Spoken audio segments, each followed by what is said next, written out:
shut this shit off. Alright, what's up, everybody? On today's show, we have a lot to talk about, but I think the central focus is going to have to be on how the U.S. government is literally screwing every consumer they can out of every protection, and it's like any way that they can find to fuck over the consumer, Republicans will just jump at the chance to do it.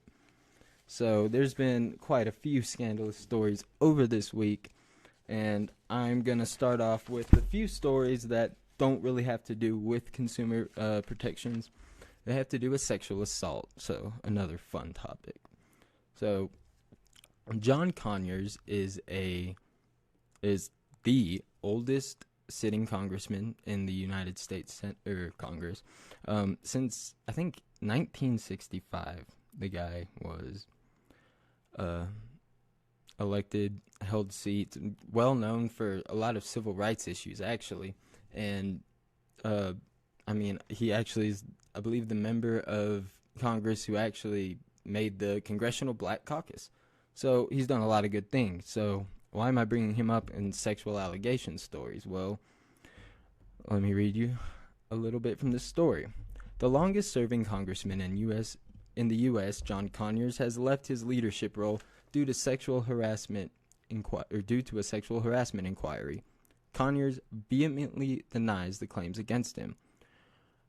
The longest-serving member of Congress, Representative John Conyers, announced that he was stepping down from his leadership position while fellow lawmakers investigate claims of sexual harassment made against him. He's been a longtime civil rights crusader who will no longer be a senior Democrat in the influential House Judiciary Committee. Quote, "I cannot in good conscience allow these charges to undermine my colleagues," Conyers said. Although he vehemently denies the multiple allegations against him, Conyers said he was stepping aside to allow the House Ethics Committee to do its job. Senior House Democrat Nancy Pelosi, I fucking hate her, has called for a zero-tolerance policy on sexual harassment. Quote, "We are at the watershed moment on this issue, and no matter how great an individual's legacy, it is not a license for harassment," Pelosi said in a statement. So, you would hear that statement from Pelosi and think she's condemning this guy pretty much as a hard line as you can. Well, she went on a morning show yesterday and basically bent over backwards to say, no, we shouldn't really take these allegations seriously. We have to wait for due process. And I agree. Due process is what we need to wait for. But isn't it a little funny how you're slamming Roy Moore and Donald Trump, even though they haven't gone through the due process? So that's just rank hypocrisy from Nancy Pelosi. And, John, this is why this story is so frustrating to me. And I'm not trying to downplay sexual assault allegations at all. But this guy was accused in 2015 of a sexual harassment, and he did pay out $27,000 in a settlement towards his former employee who brought the suit against him. Now, he claimed that the settlement was to, quote, "save all involved from the rigors of protracted litigation." Basically meaning, I don't want to drag this out and make this a big problem. Well, there's a few things about that $27,000 number. First of all, most importantly, guess whose money that is? Would it surprise you to know that our taxpayer dollars go to basically pay off sexual assault allegations for our congressmen?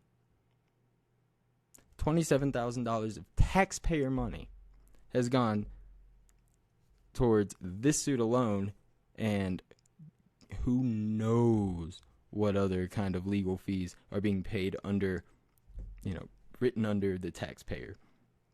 So, I've heard another interesting point, though, about this, and this all kind of brings it together. This guy's 88 years old. He's a fucking dinosaur. Like I said, he's been in Congress since 65. This dude was in Selma the day of the, the bombing in Selma? He actually knew Dr. King. He's an old motherfucker. And apparently, he's been going senile. Like, completely crazy. There's people who say he showed up to, like, work in pajamas. Okay, right there. I don't need you being a congressman. If you can't figure out what fucking pants to put on in the morning, how should I trust you to be able to push for legislation for, a democratic cause in this case? I mean, I'm not trying to be ageist here, but it's been an open secret in the Democratic Party that Conyers' mental health has been declining significantly over the past few years. So we may have paid for a $27,000 bill, so one mentally unstable 88-year-old could pay off a sexual assault allegation in court. So yeah, that's about all I have to say about John Conyers. And moving on.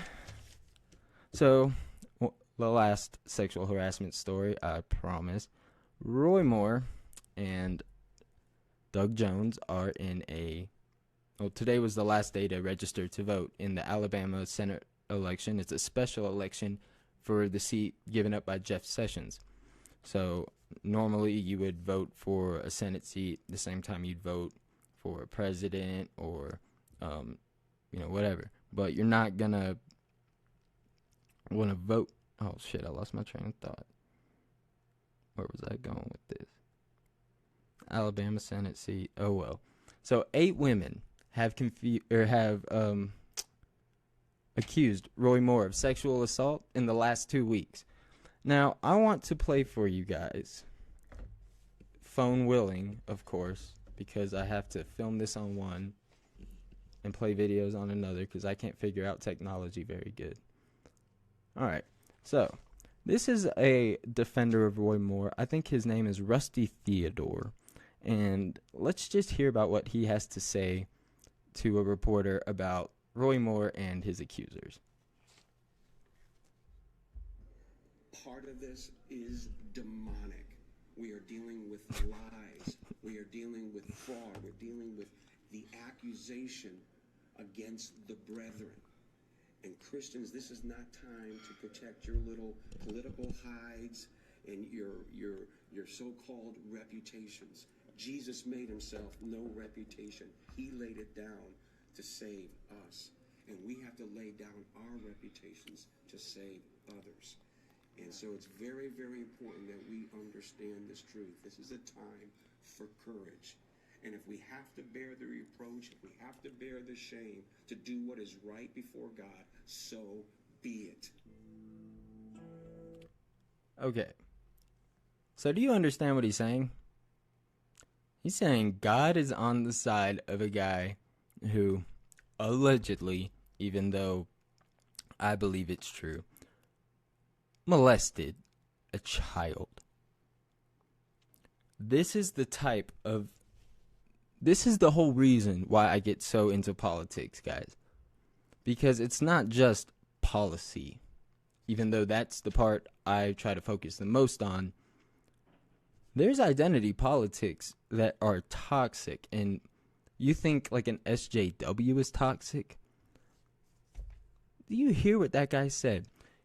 Yeah, can you lead us in a moment of prayer when you're done?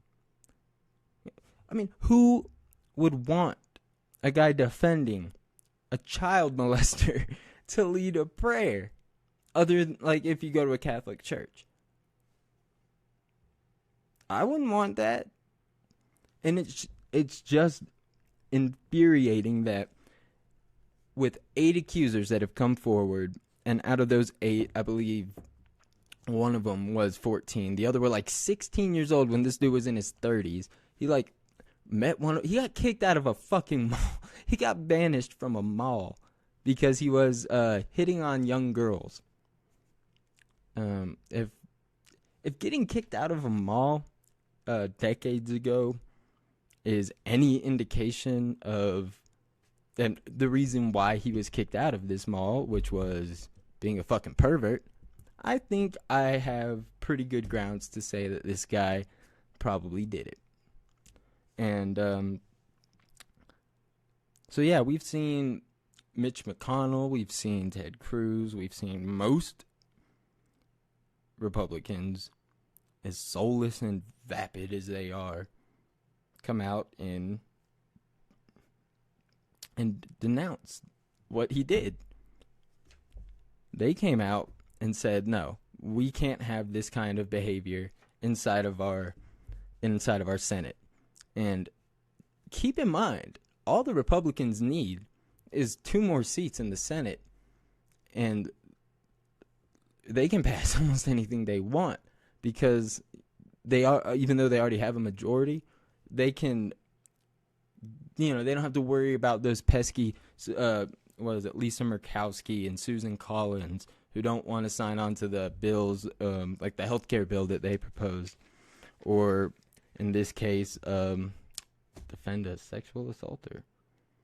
So it's amazing to me that the White House issues a statement the day, I believe, after these allegations surfaced, and they wouldn't outright denounce Roy Moore. Trump said something to the effect of, well, if he did it, what they said he did, it's bad.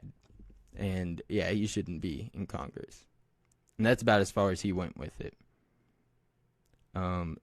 Then he's had the chance, after more allegations came out, to condemn him. Still hasn't done it. He said something to the effect of, we need the votes. So, the guy who ran in the party of family values, Christian values, won't denounce a child molester. The state a child molester is running in, Alabama, has a very high likelihood they still elect the guy. And Alabama's a deep red state. Switching over to a Democrat would be an enormous step towards progress. I mean, once you get a Democrat elected somewhere like Alabama, the likelihood another one gets elected is increased exponentially. But, I mean, the majority of the people who are defending or, going to vote for him that are Republicans just have enough of a soul and enough integrity not to throw their name and support behind him. So some of them have actually been campaigning for Doug Jones. But here's the problem. Doug Jones isn't running a campaign to beat Roy Moore. He's running as a center, middle-of-the-road Democrat who's not going to upset the conservative ideology too much. He's, pretty mealy-mouthed when it comes to talking about bribery, corporate corruption. I mean, he really doesn't have much of a progressive streak at all. About the only thing that is keeping some of these Republicans in Alabama for voting for him is the fact that he's running on a pro-life platform. So instead of trying to cater to these Republicans who are never going to flip around, because something like 25% of this country is fucking gone, man. They are gone. There's no helping them. The same people who defend everything Trump does, no matter what. Like the first thing he did when he got in office, he made he took away a benefit for first-time home buyers, like a mortgage deduction or something to that extent. He passed a internet security act or something to that extent where he's able to sign away all of our private internet service provider data to third-party companies so that they can go and sell it to whoever they want for a profit. So, what has Trump done to bolster the middle class, the working class, the lower middle class? Nothing. In the tax proposal he has, which I'm going to get to tomorrow, because that's way too long to cover in just, a show with other stories in it. God damn it, I keep losing my train of thought. Anyways, I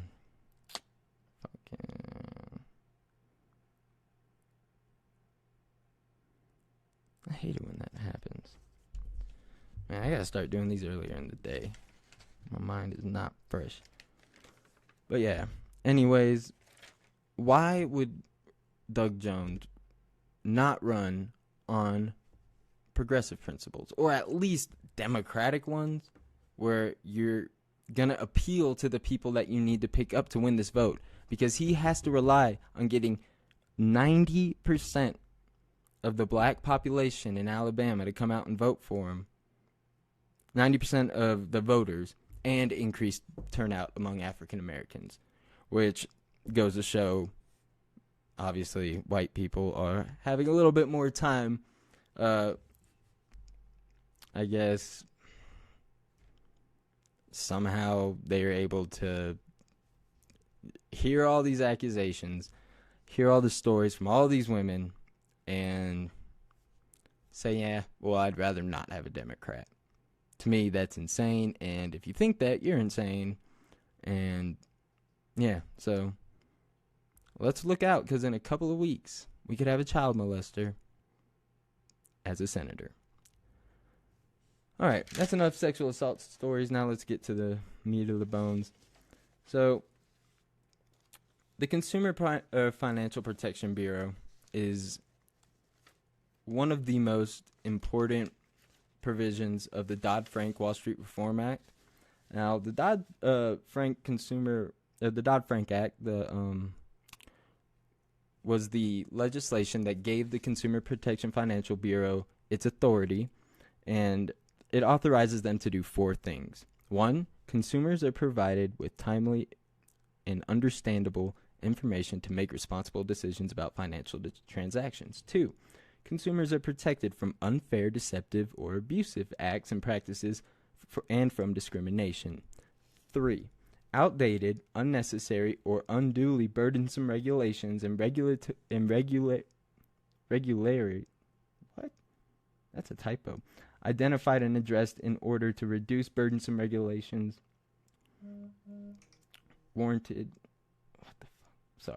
Outdated, unnecessary, or unduly burdensome regulations are regularly identified and addressed in order to reduce unwarranted regulatory burdens. 4, federal consumer financial law is enforced consistently in order to promote fair competition.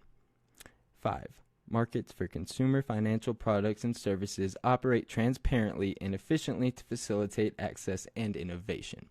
So they do a few things. They, A, protect consumers from predatory businesses like payday loan lenders,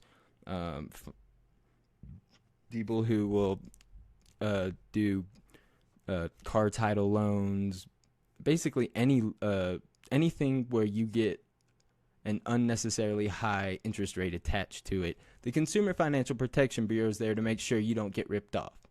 Because after the Wall Street crash and the subprime mortgage crisis, we're able to see that if without these consumer protections, without these safeguards in place, we can head towards another crash. We can head towards another, recession, depression. And that's not even discounting the fact that I think the economy's going to burst soon. The bubble's going to burst. So it was established in 2010.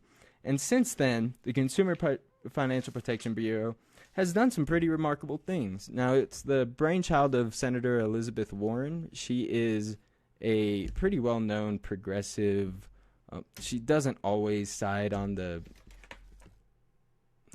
side of issues I'd like her to on everything, but this is one of the best agencies we have to make sure that we don't get fucked over by corporations. Now, the Consumer Financial Protection Bureau has returned billions of dollars to consumers defrauded by banks.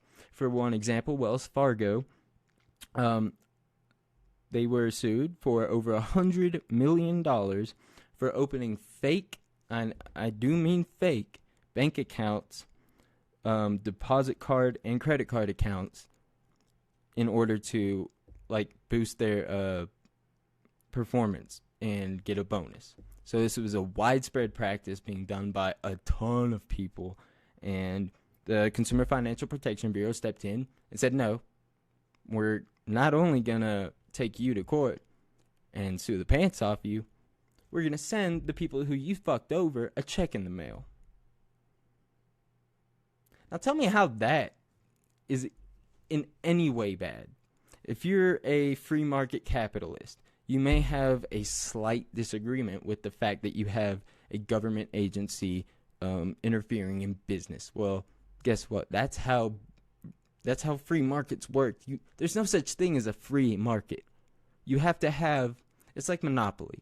It'd be like playing a game of Monopoly without a banker and all the slots bought up already. I mean, you need some protection. You need some safeguards to make sure you don't get fucked. And that's what they're there to do. $11.9 billion in relief has been secured by the Financial Protection Bureau. Over 1.2 million complaints have been received from consumers. And, or I actually believe, 97% of consumers actually get a reply once the Consumer Financial Protection Bureau files a complaint with the company that they filed a grievance against. 29 million U.S. consumers will receive relief because of this this bureau, and that was as of July 20th of this year. So they're supposed to inform people of these scams. Well, as you're about to see, this next thing that they did on October 5th of this year may have something to do with this whole crisis. So, in a new rule they passed, it protects from predatory payday, vehicle title, and certain high-cost installment loans. Okay, so that being said, the director for 6 years that was there for 6 years, Richard Cordray, stepped down unexpectedly early. I'm not sure why exactly. Probably has something to do with the sexual assault allegation, to be honest, because who isn't being charged with it these days? But so this is a report from CNN. All right. Donald Trump slammed the Consumer Financial Protection Bureau and its former director Saturday, calling the consumer watchdog a, quote, total disaster. Just hours after senior administration officials defended his decision to appoint Mick Mulvaney as its acting head. We think this move is clearly supported by a plain reading of the Vacancies Act, a senior administration official said on a call with reporters, referring to the presidential appointment authorities outlined in the Federal Vacancies Reform Act of 1998. The Vacancy Act is a long-established, long-used by presidents of both parties as a routine function, and we believe that this act is consistent with that long-established practice. Well, here's the thing. In a... Powering off. Okay. Well, when you have an agency that is supposed to be separate from the rest of the government, you're gonna write in legislation write into the whole infrastructure of that agency that the leader is gonna appoint a successor, and that's exactly what it does. So Elizabeth Warren tweeted Friday night saying that under the Dodd-Frank Financial Reform Act, or law, the agency's deputy director assumes the role of acting director if there's a vacancy. Cordray named his chief of staff, Leandra English, as deputy director, which essentially establishes her as the Bureau's acting director. Because that's exactly what the fuck it says in the Dodd-Frank Reform Act. But apparently Donald Trump doesn't care about the law. He doesn't care about any of this shit. So he appointed Mick Mulvaney. He is currently our White House chief budget director. And guess what he did to help get himself campaign contributions? He went to predatory payday lenders, receiving $60,000 in campaign contributions. Does that not smell like shit to anybody else? I mean, on October 5th, they passed legislation targeting predatory payday lenders. And then the guy who has, in his own words, called it a sick, cruel joke, or a sick, sad joke, and also said that it is one of the most offensive concepts, I think, in a representative government. I don't like the fact that the CFPB exists, and I will be perfectly honest with you. So this is Republicanism 101. You don't like something, you don't like an agency, the EPA appoints Scott Pruitt, who's tried to sue it 1,000 times, and he's going to dismantle it from within. If you don't like the Consumer Financial Protection Bureau, like no GOP members do, you're going to appoint somebody like Mick Mulvaney, who hates it, is on the record as hating it, and still is going to become the active head. Now, this has triggered kind of like a constitutional crisis, because when you explicitly write in legislation under, in this organization, if the director steps down, you have to let the appointee take over. Well, when you circumvent that by saying, nope, my guy's going to go in there and he's going to be terrific, believe me. And look, this has a few angles to it. I was going to do this show earlier today, and one of the predictions I was going to make is that Trump calls Elizabeth Warren Pocahontas in like the next 48 hours before I could do the show. Bam. Tweeted Pocahontas. And apparently that's because she has some, like, she applied for college under a minority scholarship, and for some reason Republicans think that's like a reason to kick her out of the Senate.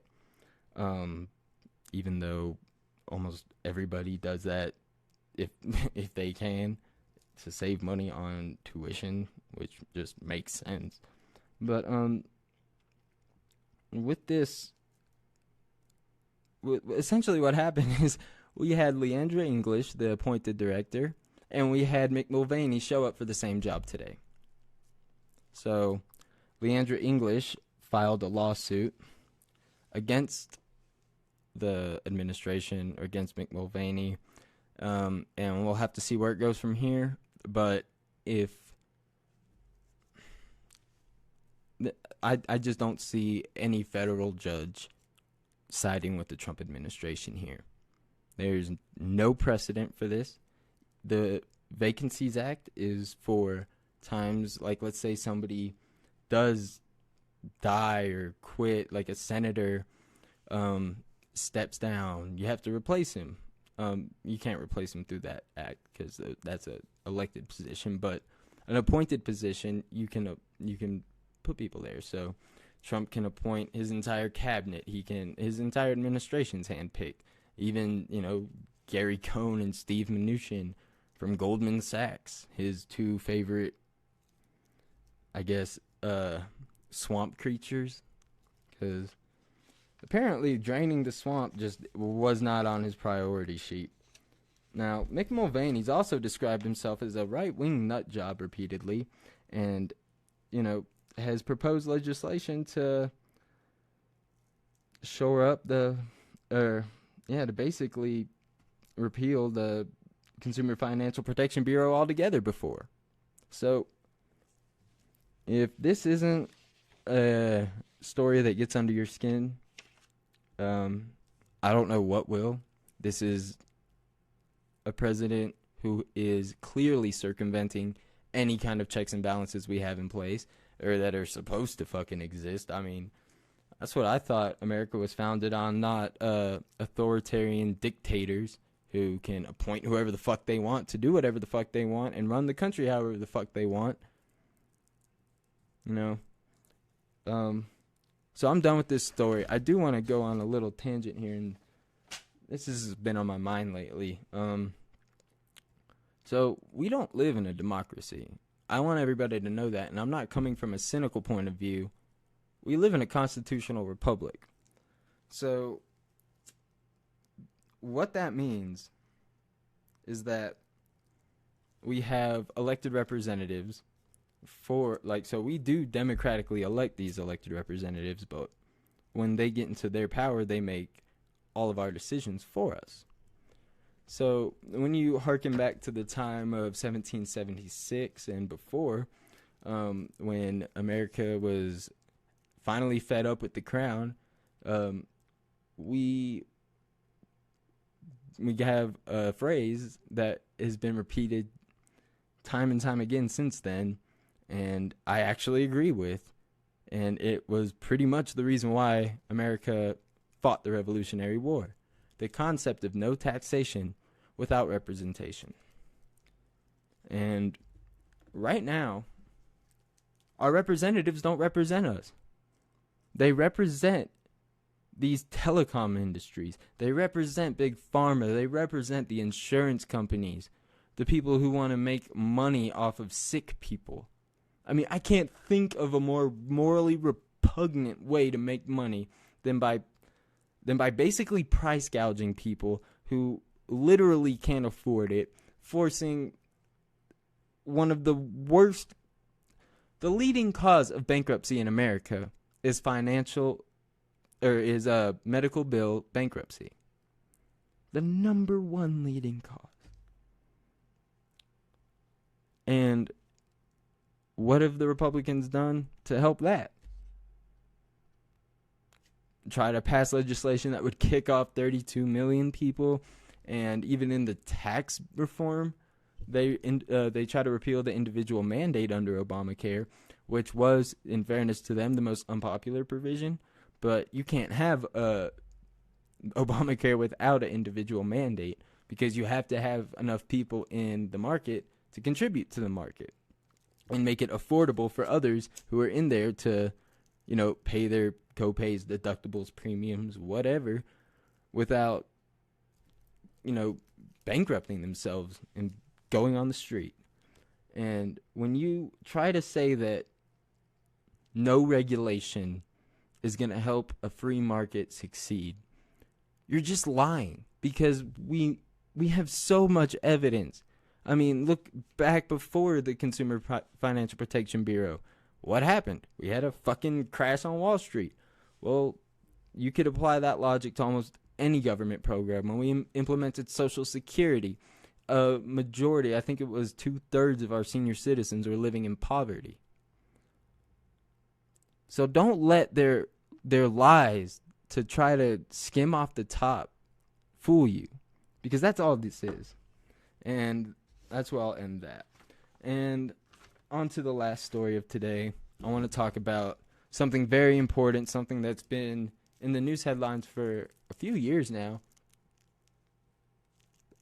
If you are just hearing about this when I mention it, I recommend you go online afterwards and watch the Last Week Tonight episodes on net neutrality with John Oliver.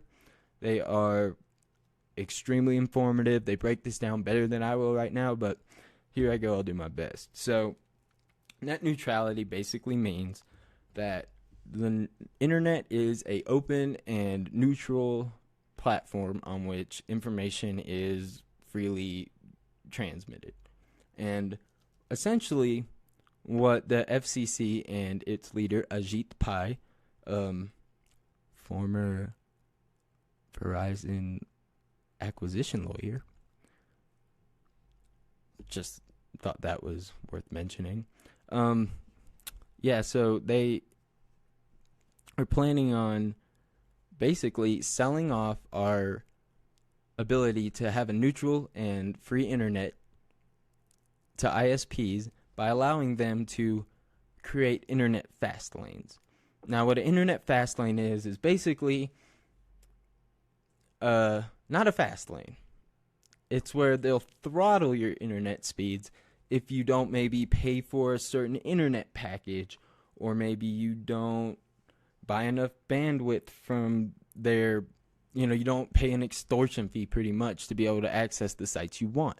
So let me read you a story or an article written. It's going to sound a little biased because it is an opinion piece, but I think this does a good job of explaining some of the things and problems that are going to arise out of this. And this is likely going to pass, guys, unless we do everything we can.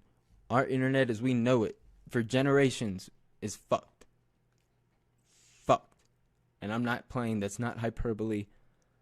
This would literally end the internet as we know it and turn it into cable TV. So Steven Salzberg is that's at the end here. He is a Bloomberg designated professor of biomedical engineering, computer science, and biostatistics at Johns Hopkins University. So whatever that, if that helps you believe his point of view, great. So he writes, contributor null opinions expressed by Forbes contributors on their own. The new FCC commission, Ajit Pai, formerly worked as a Verizon lawyer. His plan to eliminate net neutrality is a bigger gift to Verizon than anything he's ever done before. In just a few weeks, the FCC will vote to eliminate net neutrality. The vote isn't in doubt with Pai in charge. The anti-net neutrality votes have a 3-2 edge. So, like I said, there's a slim to none chance we stop this. Without net neutrality, internet service providers will be able to charge web companies for fast lanes, which they can't do now. Smaller online video or video game providers could be relegated to the slow lane.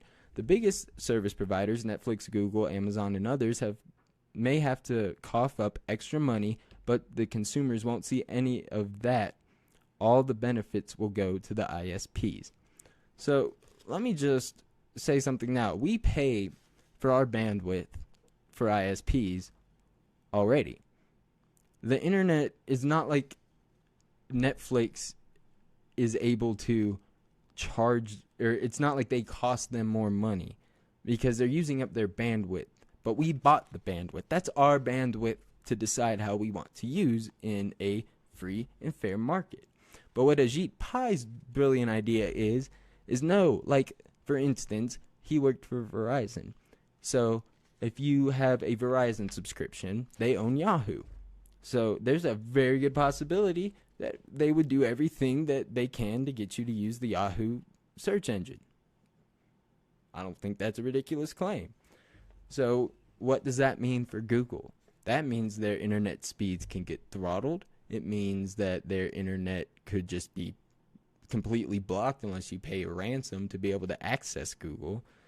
It could mean you can't use your Gmail account. It could mean you have to pay for all of that. It's a clusterfuck. There's almost unlimited ways that they can try to make more money off of basically, in effect, what's similar to double taxation here. It's the similar thing. It's they're trying to charge us for the same product twice. And their argument relies on the fact that video providers like Netflix take up more bandwidth than other service providers, which is true. But if you can't offer that bandwidth, then you obviously, like, to be able to have all of your consumers watch that, if you don't have the bandwidth, then that wouldn't be a problem. It could not literally be a problem.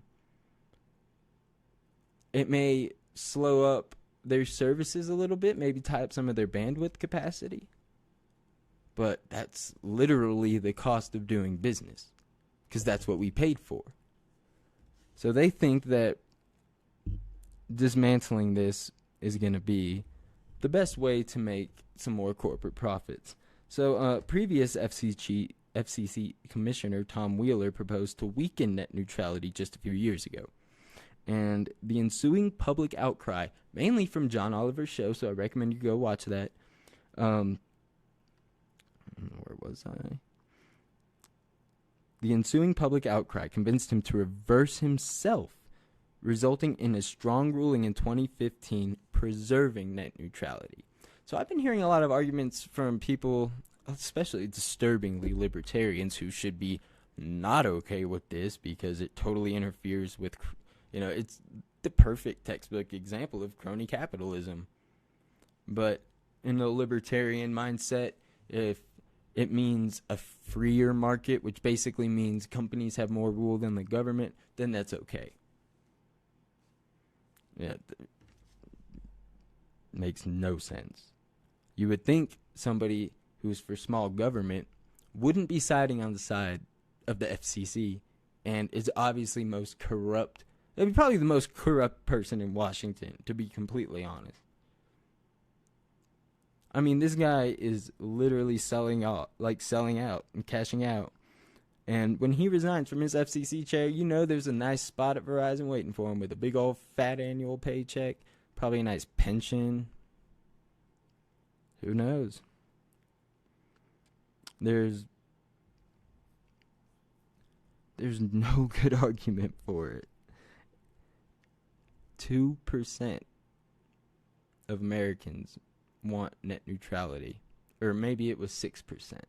They want the rules abolished, meaning over 90%, either way you cut it, of Americans don't want this shit. We don't live in a democracy. We live in basically what's becoming more and more a fascist run government. The merging of corporation and government has become mainstream. It's become commonplace. And it's fucking disgusting. We need to get money out of politics now.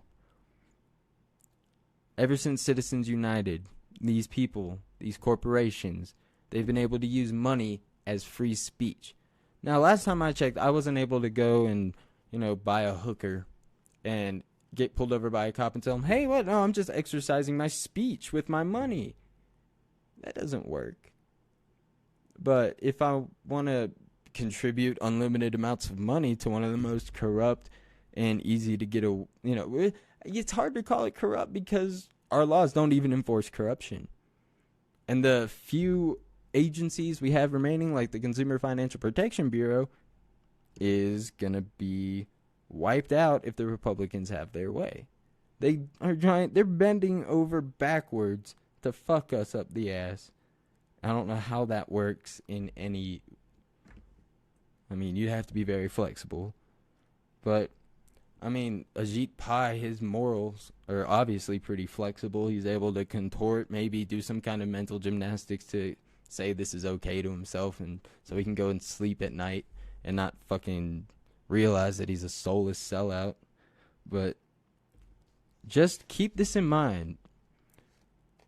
For all of you who have argued for this, who haven't bothered to do the research and won't bother to after watching this, remember what I'm saying now in 2 years, 5 years, 10 years, decades from now, when the internet is nothing like you know it, and you'll be telling your kids how the internet used to be like a library, where you could just go in, access information for free, regardless of how big the book is, or how many books you check out at a time. And it's just disgusting. Oh, I'm glad I don't have to read those pages anymore. So, tomorrow I'm going to be doing another show, and we're going to be discussing the GOP tax plan. They are trying to pass this before the end of the week.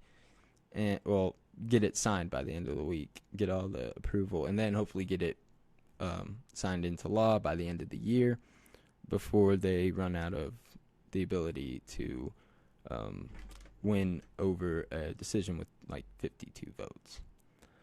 So, with that being said, it's been real. Thank you, everybody, for watching any of this if you have, and I will see you tomorrow. Peace out.